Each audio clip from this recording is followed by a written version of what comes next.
ليزدادوا إيمانا مع إيمانهم ولله جنود السماوات والأرض وكان الله عليما حكيما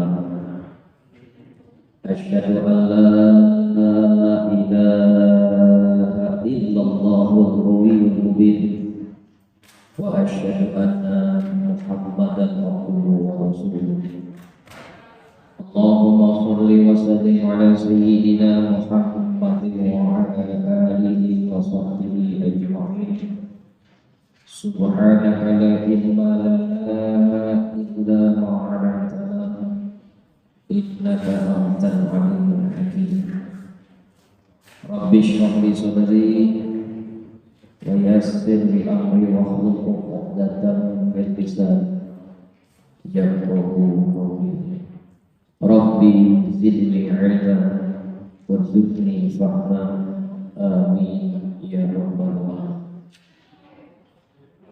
Semoga Allah yang Maha Pengasih dan Maha Penyayang akan senantiasa mengaruniakan kepada kita semua hati yang ikhlas, hati yang tulus, hati yang benar-benar hanya mengharapkan ridho Allah Subhanahu wa Ta'ala.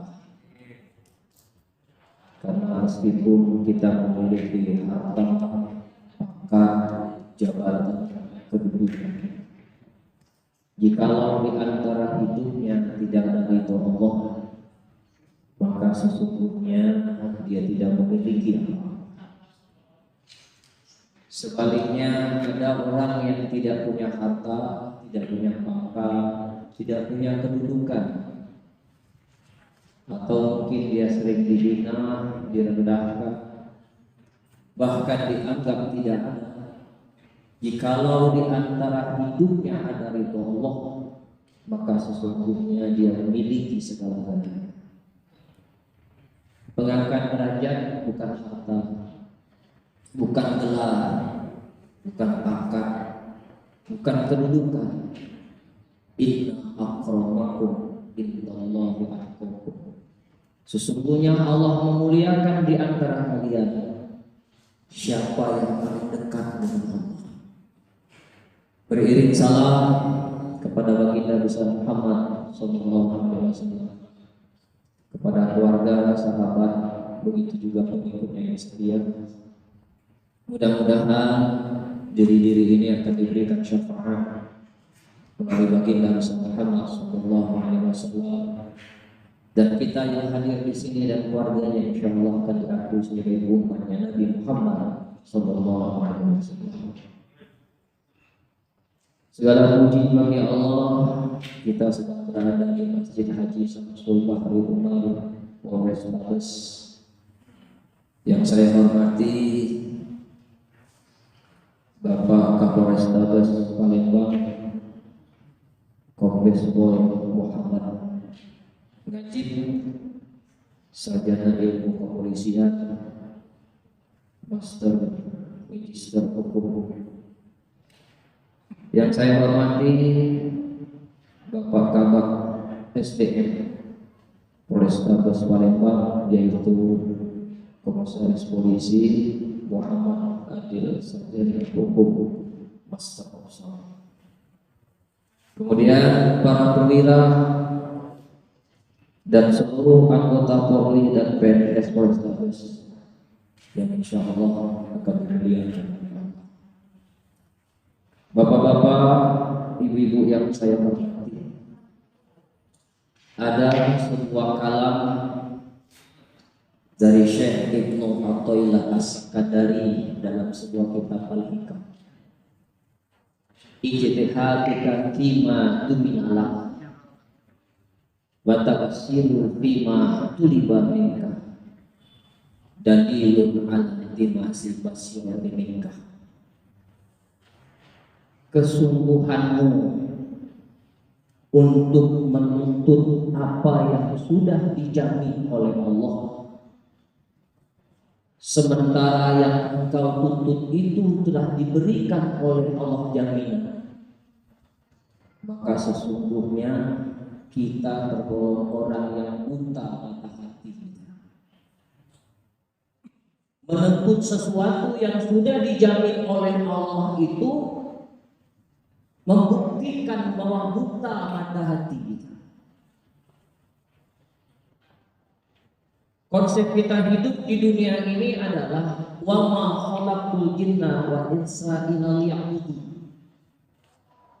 Apapun profesi kita, ada yang jadi dosen, ada yang jadi guru, ada yang jadi polisi, ada yang jadi pajak. Konsep dasarnya adalah mengabdi kepada Allah. Dan kita semua yang hadir di sini adalah hamba-hamba Allah yang telah diberi jaminannya untuk keberlangsungan hidup kita di dunia ini. Ternyata Allah tidak hanya menuntut kita mengabdi ke Allah. Allah berikan fasilitas dunia. Dikasih istri, dikasih anak, dikasih rumah, dikasih kendaraan, dikasih uang, dikasih kebun, dikasih peliharaan, dan pada hakikatnya semua itu hiburan untuk menunggu mati. Karena kita sudah terjebak dengan lingkaran dunia yang awalnya kita hamba Allah berubah menjadi hamba dunia. Tertipu kita. Tertipu dengan pesona dunia ini yang membuat kita lupa diri bahwa sesungguhnya konsep hidup di dunia ini mengabdi kepada Allah.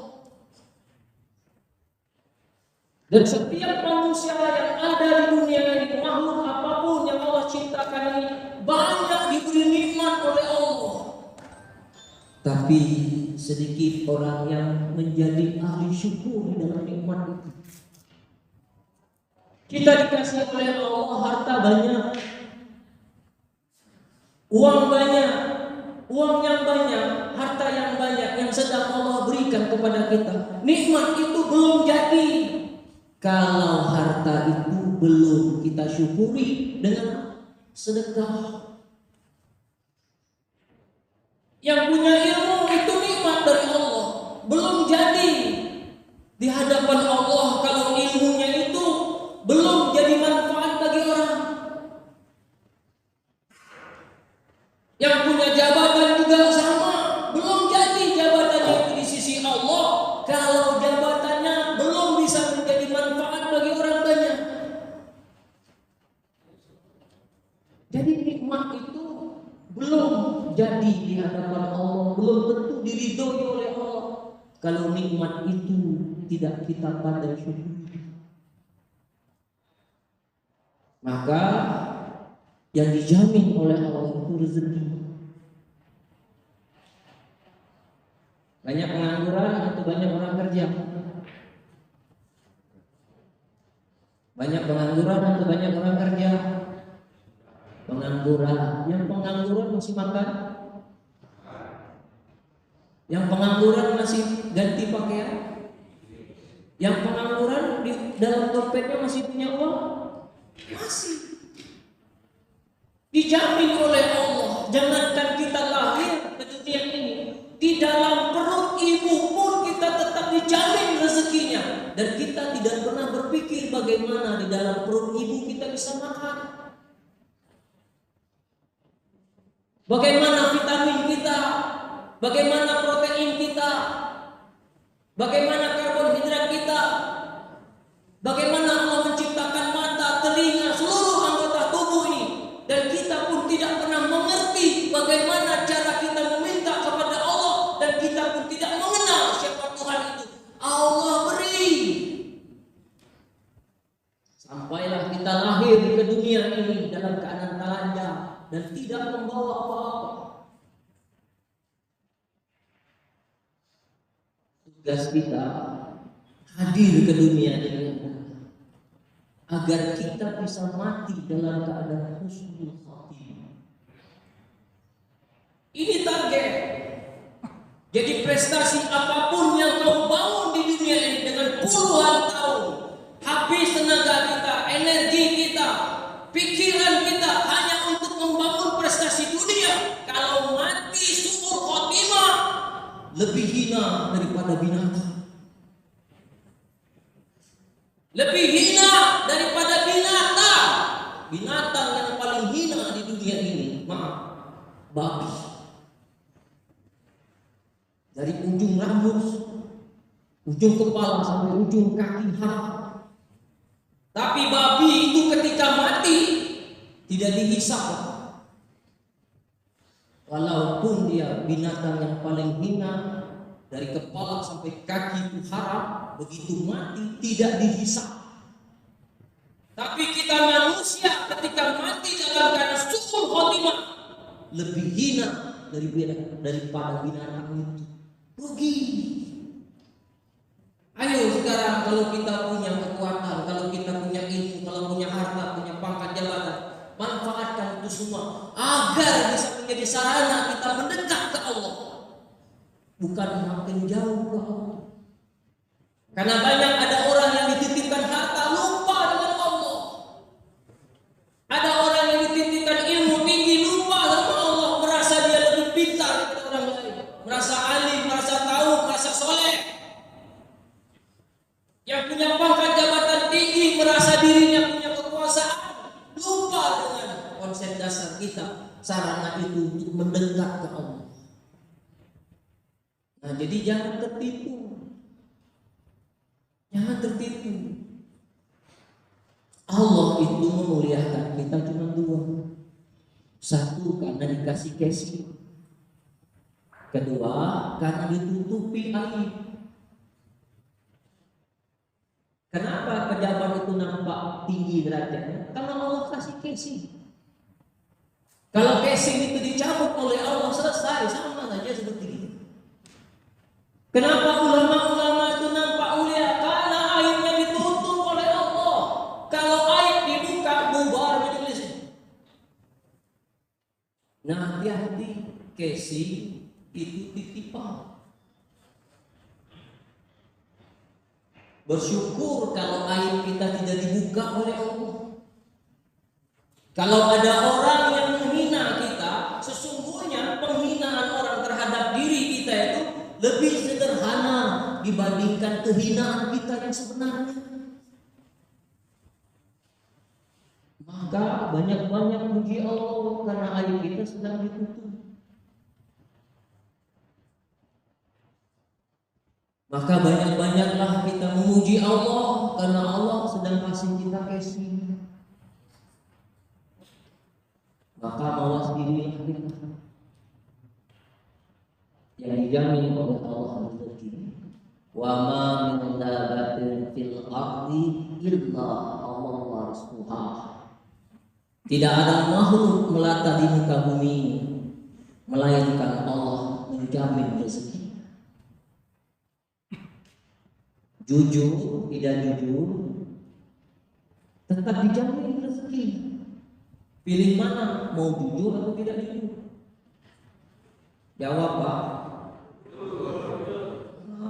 Jujur.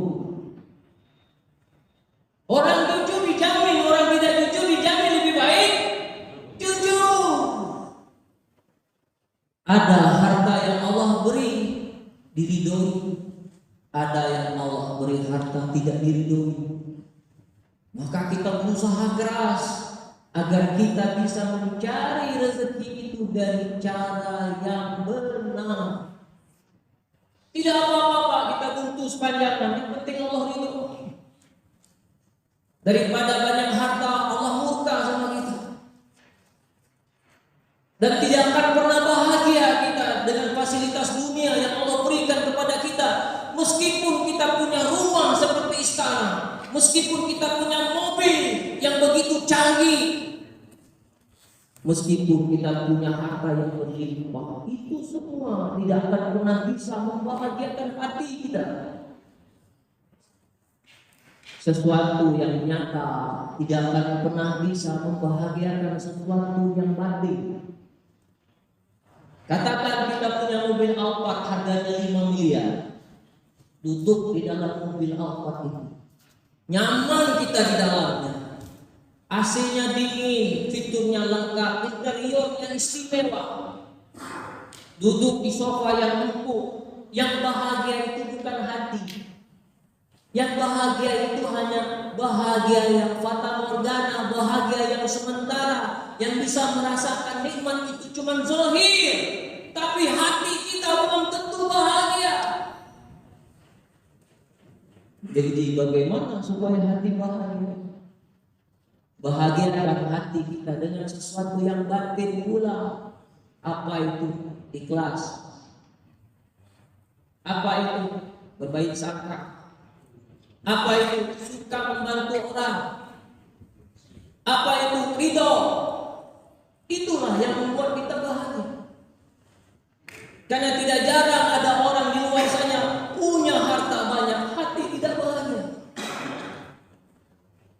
Dan ada kita orang yang hidupnya sederhana, bahagia. Bisa jalan sama anak istri, bisa jalan sama anak istri ke majelis taklim, sholat berjamaah, sedekah sama-sama, itu bahagia. Kita terkadang iri melihat orang yang bisa bersama keluarga masuk masjid jamaah, sementara kita diperangkap oleh dunia kita. Menangis batin ini menjerit, ya Allah, kapan saya bisa seperti itu ya Allah?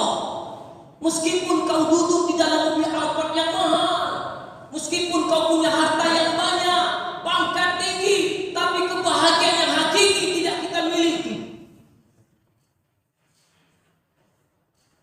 Hati kita menjerit. Hati kita menjerit, bagaimana supaya kita bisa bahagia hidup? Nah, sekarang Allah telah kasih kita banyak nikmat. Berpikirlah dalam mindset kita bagaimana supaya nikmat ini bisa berkah di sisi Allah. Bagaimana nikmat yang Allah karuniakan kepada kita ini bisa mengundang ridho Allah.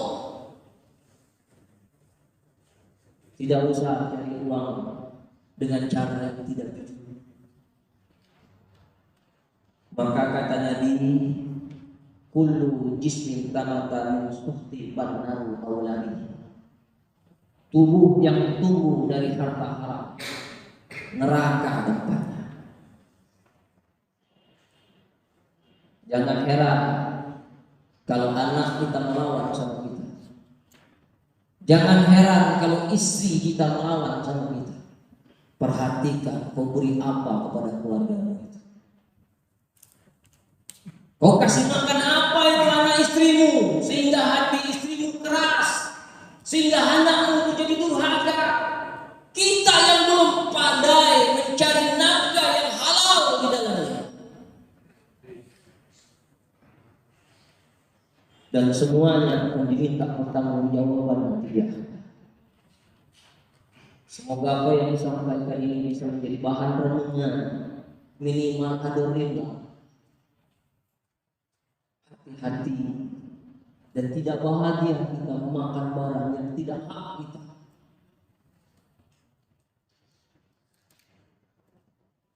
Yang kedua, semua telah dijamin oleh Allah. Yang kedua, apapun yang menjadi jatah kita pasti sampai. Tidak usah kita ngoyo, menggebu-gebu. Kalau memang itu bakal jadi milik kita pasti sampai. Tidak usah kita belah jalan, cari jalan pintas hanya untuk mencari itu. Kalau memang itu bakal jadi jatah kita pasti sampai. Allazi khalaqakum tsumma razaqakum. Allah yang menciptakan kamu, juga Allah yang bakal jamin rezeki kamu. Jadi apa yang telah menjadi jatah bagi diri kita pasti sampai ke kita. Tidak usah berasa busuk. Allah sebagai penolong hidup kita. Bersandarlah kepada Allah yang Maha Kuasa atas segala sesuatu. Langit dan bumi beserta isinya, sealam semesta ini dalam genggaman Allah. Dan gampang bagi Allah untuk mengambil nikmat itu. Kita sombong dengan ilmu kita, gampang Allah ambil ilmu itu. Dijatuhkan kita dari lantai 7 ke lantai 1. Kepala dulu yang turun. Begitu jatuh ke lantai dasar, mati kita, sembuh kita. Begitu sadar lupa. Ayat-ayat yang dia hafal lupa. Bahkan dia lupa dengan nama sendiri. Gampang bagi Allah mengambil ilmu. Yang punya harta banyak gampang pula bagi Allah dibuat hancur hidup kita ini. Kebakaran rumah, ditipu orang, habis semua harta. Bagi punya pangkat tinggi, jabatan tinggi, gampang bagi Allah dipensiunkan dini oleh Allah. Selesai. Tidak ada guna lagi itu semua. Nanti pada akhirnya kita merengek-merengek mendekat ke Allah. Rajin ke masjid, tidak pensiun. Dulu itu belum pensiun, ya ke masjid. Begitu sudah tidak ada pekerjaan lagi, tidak ada kerjaan lagi, ke masjid baik. Masih syukur. Pensiun mau ke masjid. Ada orang sudah pensiun, tidak mau sholat di masjid, tidak mau hadir di majelis taklim, mau jadi apa itu kita ini? Dusolah banyak, tobat lagi tidak, pensiun tidak ada masjid, nah jadi hantu. Sedikit belum mati lah hantu. Ayo saudara, muliakan masjid kita ini, jangan nunggu pensiun. Selagi masih punya kekuatan, punya kekuasaan, ya terus hidupkan majelis taklim. Ya Ustaz, kami nilai banyak dosa, susah nak uang, bogoyo. Tidak bisa langsung alim satu kali ikut majelis taklim langsung alim, tidak bisa. Perlu proses. Nanti Allah yang langsung menegur kita supaya sadar. Sudah ditegur oleh Allah baru, oh iya niat itu Ustaz itu. Baru ingat aku sendiri. Lah tersandung baru mau mengadu. Belum tersandung belum mau mengadu. Nah kalau bisa nih bapak-bapak ibu-ibu, jangan dijewer oleh Allah baru sadar. Jangan Allah menegur kita baru sadar. Cukuplah saja ulama-ulama yang menegur hati kita supaya kembali ke jalan. Yang ketiga, la yamutu hatta yastakmila rizqah. Yang dijamin oleh Allah itu tidak akan mati kita sebelum rezeki kita habis. Selagi kita masih hidup, nyawa masih di kandung badan, tidak akan pernah habis rezeki, tetap ada untuk bagian. Jadi tidak usah khawatir kita. Selagi masih bernyawa, jangankan kita punya akal, punya iman, punya Tuhan, binatang saja yang tidak mengerti bagaimana cari nafkah dijamin rezeki. Tidak usah khawatir.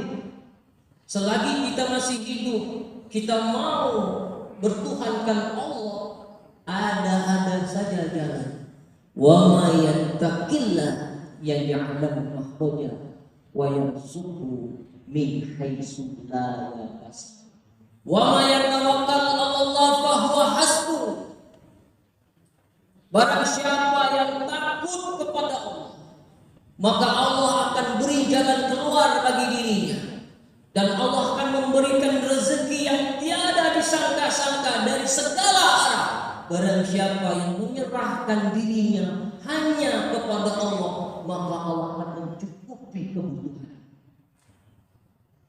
Ini perkara bukan rezeki, perkaranya dekat dengan Allah atau tidak. Kalau kita dekat dengan Allah, insya Allah apa yang menjadi kebutuhan kita pasti dipenuhi oleh Allah, walaupun keinginan kita belum dipenuhi oleh Allah. Kenapa Allah tahu kebutuhan kita? Karena kita diciptakan oleh Allah. Allah yang menciptakan casing kita, Allah yang menciptakan software kita, Allah pula yang menciptakan hardware kita. Jadi lahir, Allah tidak tahu apa yang menjadi kebutuhan kita. Nah, tahun depan anak sekolah perlu duit 20 juta. Minta ke Allah, jangan makan eko dulu. Cap cup nyari seseran. Pikiran tadi supaya untuk anak biaya sekolah, tidak usah khawatir. Allah kasih rezeki yang halal nanti kalau kita minta ke Allah. Tapi kalau kita bersandar kepada selain Allah, maka akal ini akan mencari rezeki yang tidak diridhoi oleh Allah. Yang penting cukup 20 juta anak bisa sekolah. Peduli amat dari mana harta, peduli amat rezeki dari mana. Yang penting anak bisa sekolah. Nah, ini bahaya. Kenapa kita ini tidak yakin sama Allah? Lebih yakin bersandar kepada selain Allah.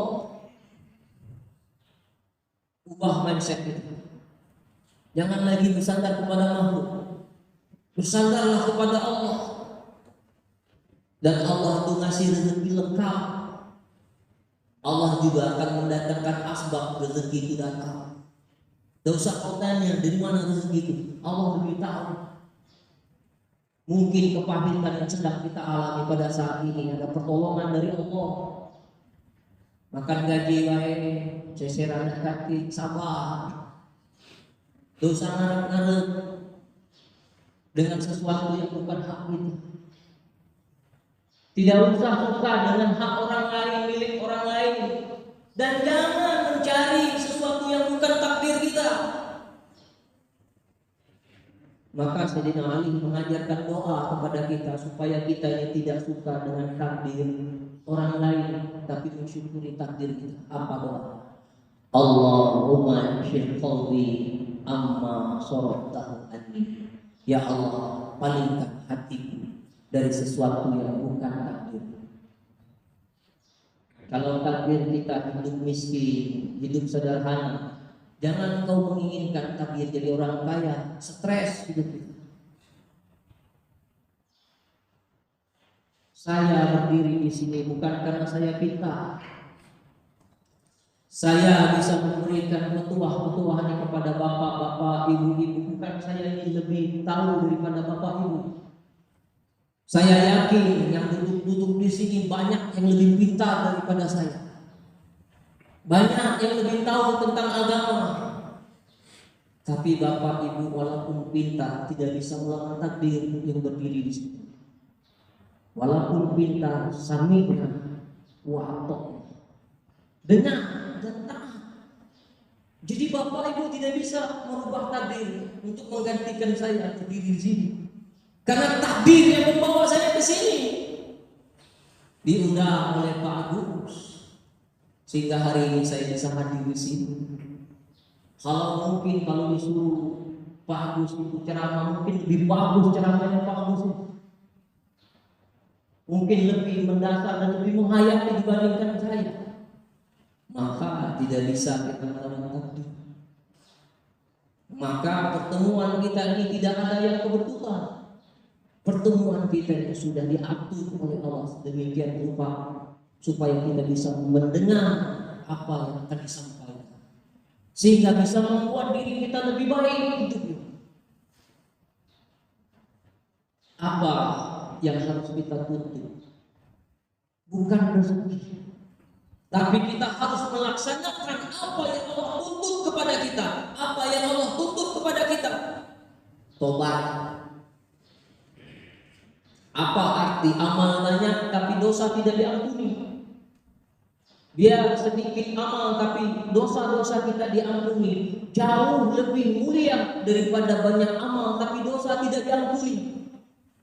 Ya ayyuhallazina amanu tubu ilallahi taubatan nasuha. Hai orang-orang yang beriman, bertobatlah engkau dengan taubat yang sebenar-benarnya.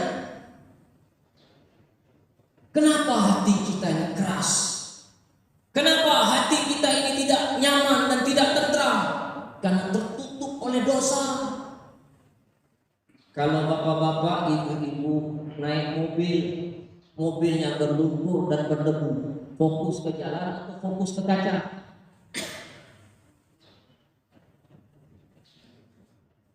ke jalan atau ke kaca? Ada yang jawab jalan, ada yang jawab kacau. Kalau naik mobil penuh debu dan penuh lumpur, itu fokus ke jalan, kira-kira sampai tak tujuan. Sombong, masuk jurang. Jadi kalau mobil sedang berdebu dan sedang berlumpur, bersihkan dulu kaca. Bukan berarti tidak ada jalan, tapi tertutup oleh debu, tertutup oleh lumpur. Bukan tidak ada hidayah, ada hidayah, tapi tertutup oleh dosa. Jadi tugas kita itu di dunia banyak tobat. Tobat bukan hanya untuk orang yang soleh, yang taat, tapi tobat juga untuk orang yang ahli maksiat. Karena ada orang yang taat ujub, orang taat hafal Quran banyak, hadis hafal, sholat tidak tinggal, puasa hebat. Lalu di hatinya mengatakan aku lebih baik daripada orang lain. Itu kelasnya sama dengan iblis. Iblis itu tidak kurang pengabdiannya kepada Allah, tidak kurang ketaatannya kepada Allah, tidak kurang ilmu agamanya. Satu yang kurang dari iblis itu, dakati adab. Jadi kalau ada orang yang berilmu merasa dia taat, orang lain semua masuk neraka, tanda ini kawan iblis. Hati-hati. Maka orang yang taat itu juga wajib banyak tobat. Jangan-jangan hatinya mengira dirinya sudah baik. Jangan-jangan hatinya sudah merasakan bahwa jadi calon penghuni surga. Nah, hati-hati dengan itu. Yang taat saja harus banyak tobat, apalagi yang ahli maksiat. Banyaklah tobat. Kenapa? Yang Allah sukai itu adalah bukan amal yang banyak, tapi amal yang terbaik. Allah berharap kepada kita ini ngaku. Kalau bapak-bapak, ibu-ibu punya dosa ke Allah, kenapa? Ngaku bersalah, ngaku berdosa, tobat. Dan jangan diulangi lagi. Ciri tobat yang diterima oleh Allah itu adalah summa taba alaihim liyatubu.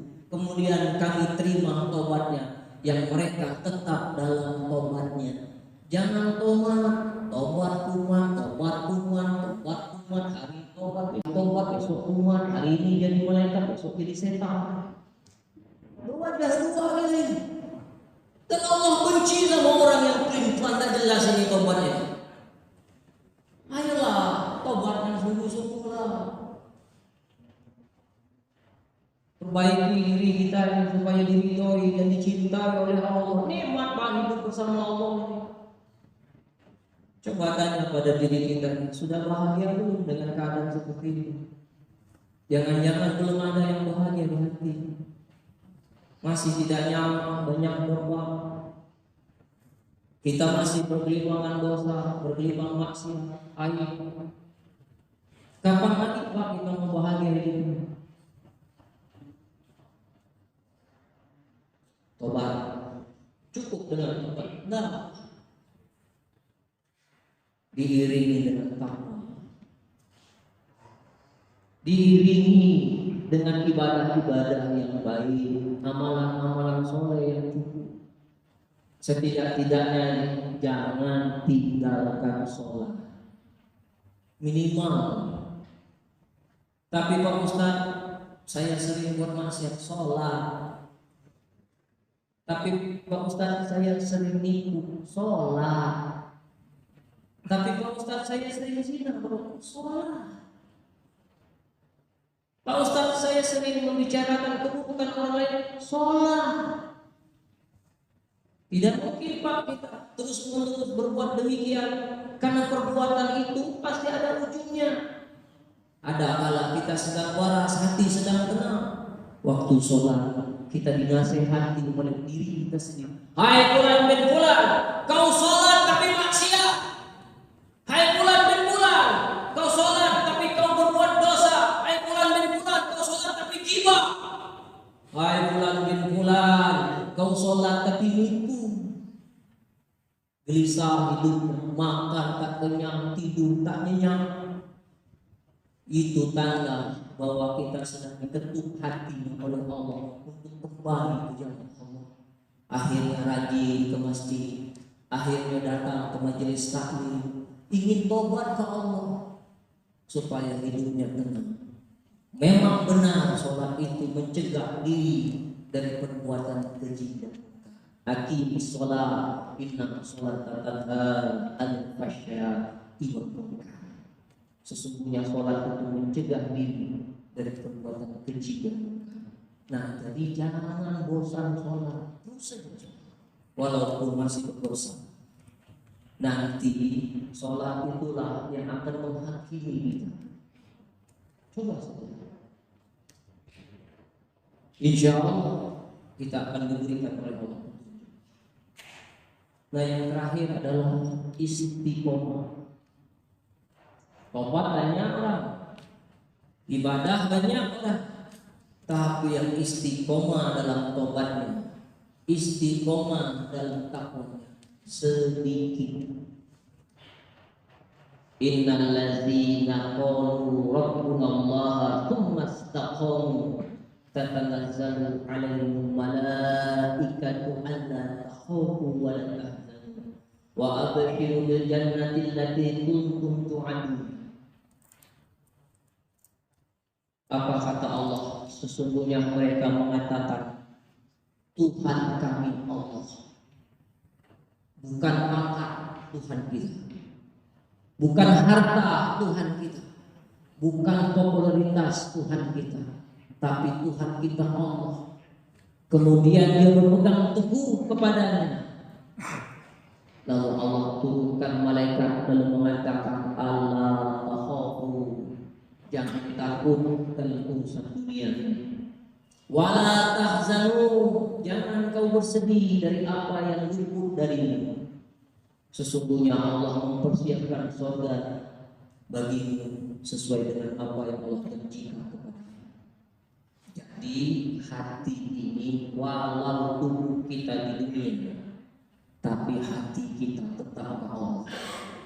Walaupun mata ini memandang dunia, tapi hati kita tetap ke Allah. Yang bahaya ini badan di dunia, hati di dunia. Kecelakaan bagi hidup kita.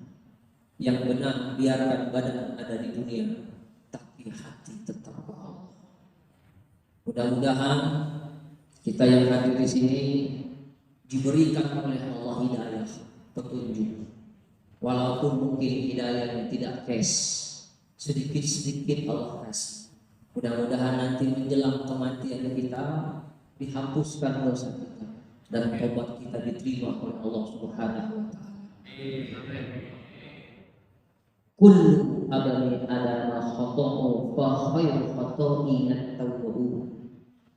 Tidak ada manusia yang tidak pernah berbuat dosa. Saya sering buat dosa. Bapak-bapak, ibu-ibu juga sering buat dosa. Maka kata Nabi, sebaik-baik orang yang berbuat dosa itu tobat. Innallaha yuhibbu tawwabina wa yuhibbu mutatahhirin. Sesungguhnya Allah mencintai orang-orang yang ahli tobat dan mencintai orang-orang yang mau memperbaiki diri. Allazi khalaqal mauta wal hayata liyabluwakum ayyukum ahsanu amala. Tiadalah aku ciptakan hidup dan mati di antara kalian hanya untuk menguji siapa yang amalnya yang paling baik, bukan amal yang paling banyak. Itu saja yang bisa kita ucapkan dalam hati. Tetaplah banyak tobat dan jangan merasa diri kita lebih baik daripada orang lain. Janganlah merasa bahwa kita yang lebih soleh daripada orang lain. Rasakan, karena sesungguhnya kebaikan itu bukan milik kita, ma'asobahka min hasanatin fa min Allah. Tiadalah kebaikan yang ada pada diri kalian itu datang dari Allah. Fama asobaka min sayyi'atin fa min nafsik. Sesungguhnya yang kita miliki itu adalah salah dan dosa. Nah, itu saja yang bisa saya sampaikan. Mudah-mudahan bermanfaat. Kepada Allah saya mengatur. Wassalamualaikum warahmatullahi wabarakatuh. Baik Bapak-bapak, Ibu-ibu, sebelum kita tutup kita sholawat. Mudah-mudahan dengan sholawat ini akan dibukakan pintu hidayah, akan dibukakan pintu kebaikan, keberkahan untuk kita semua. Allahumma sholli ala sayyidina Muhammad wa ashghilil zalimin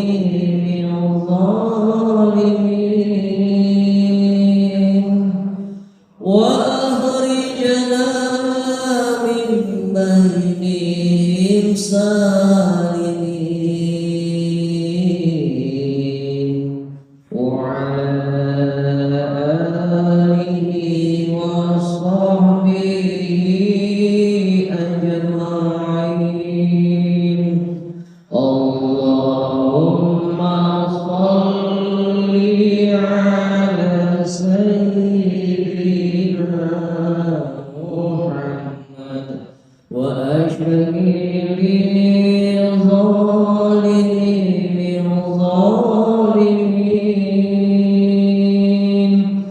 wa akhrijna min bainihim salimin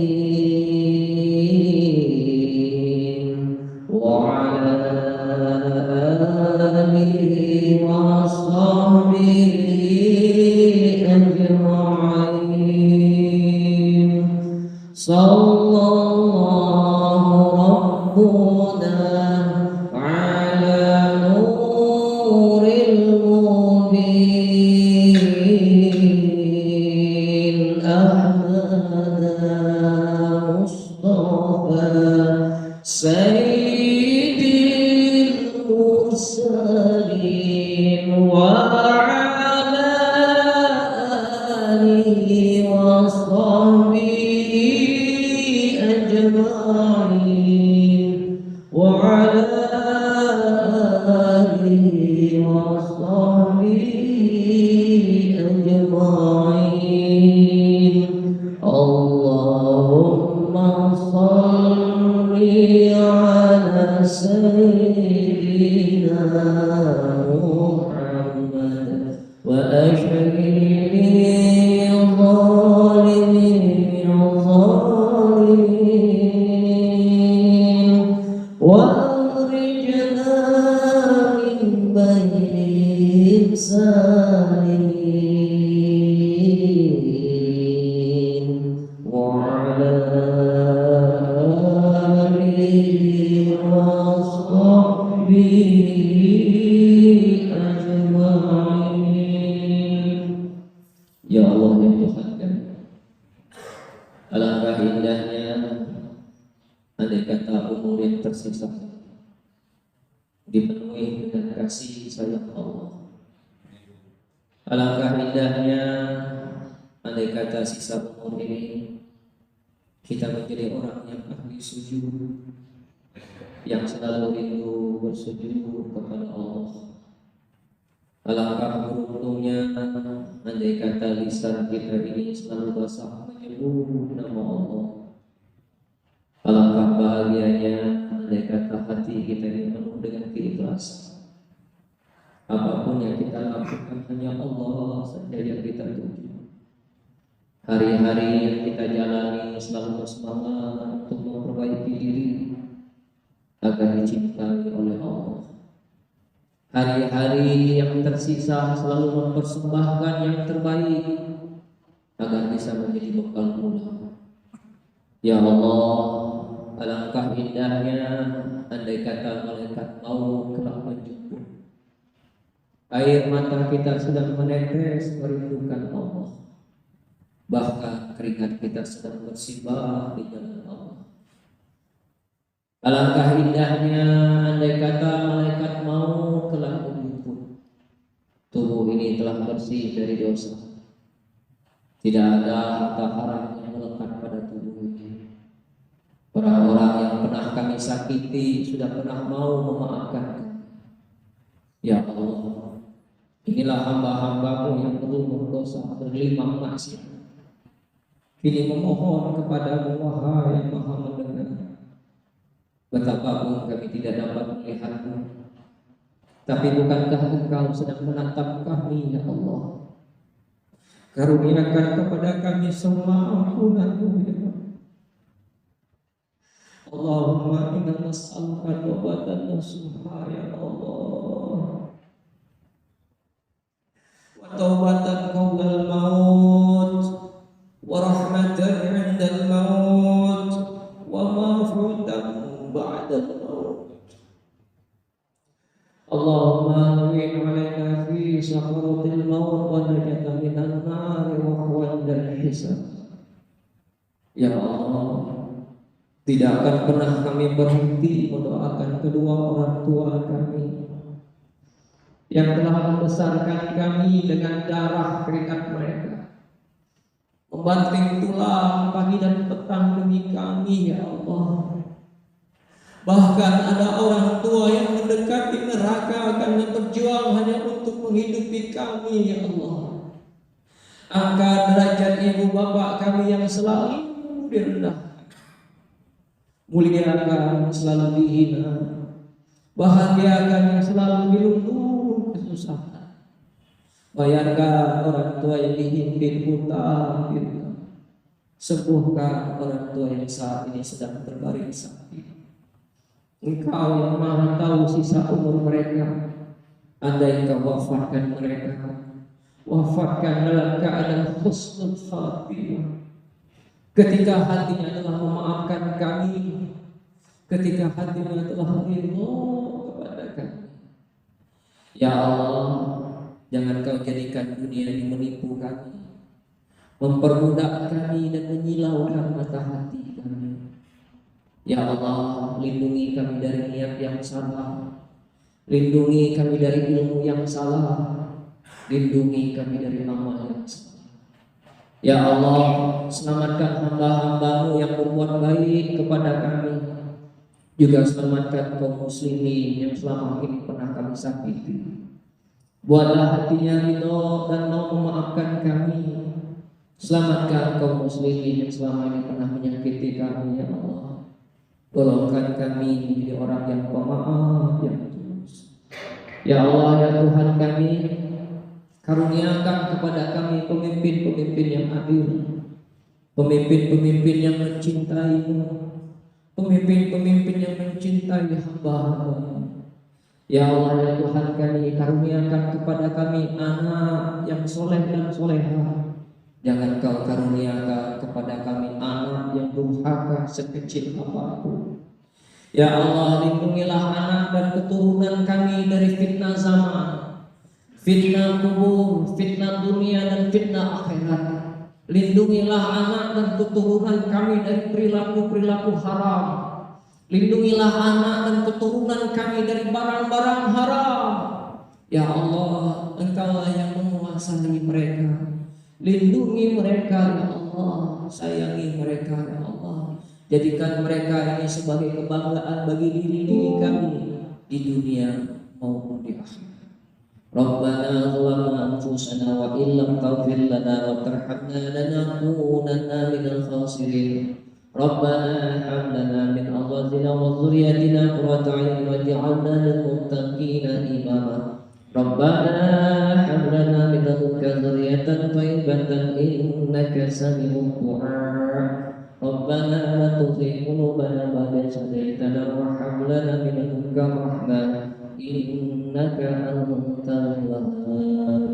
Rabbana faghfir lana dhunubana wa kaffir 'anna sayyi'atina wa tawaffana ma'al abrar. Rabbana atina fid dunya hasanah wa fil akhirati hasanatan wa qina 'adzabannar. وصلى الله على سيدنا محمد النبي وعلى آله وصحبه وسلم الذي دعوه فيها سبحانك اللهم وتحيته فيها السلام وآخر دعواهم الحمد لله رب العالمين. تقبل الله منكم. Yang terhormat Pak Ustaz Firman, Pak Ustaz Adi Iskandar, demikianlah berkat acara kita pada pagi hari ini. Semoga apa yang kita laksanakan pada pagi hari ini menjadi catatan amal ibadah bagi kita semua, dan apa yang kita bersama-sama melaksanakan membahas sabda alhamdulillah. Assalamualaikum warahmatullahi wabarakatuh.